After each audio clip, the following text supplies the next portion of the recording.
মা, আমরা ফিরে আসবো না। চলো কবিতা, চলো নেহা, আর কিচ্ছু বলার দরকার নেই। দিদি, আকাশটা দেখো কি সুন্দর, কত তারা। শ্বশুর বাড়িতে থাকতে আমরা সারাদিন শুধু সারাদিন মাথা নিচু করে কাজ করেছি। আজ প্রথমবার জীবনটা অদ্ভুত সুন্দর লাগছে দিদি। আমারও তাই লাগছে কবিতা। জানো, প্রথমবার আজকে মনে হচ্ছে আমার বুকের ভেতর থেকে যেন একটা ভারী পাথর সরে গেছে।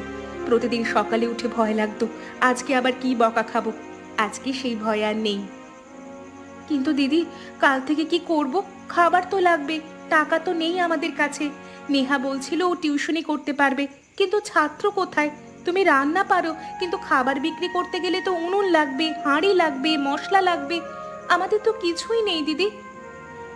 আমরা তিনজনে একসাথে আছি, এটাই অনেক।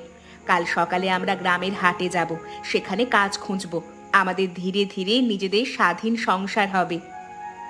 কিন্তু আজকে রাতে খাবো কি? আমি দুপুর থেকে কিচ্ছু খাইনি।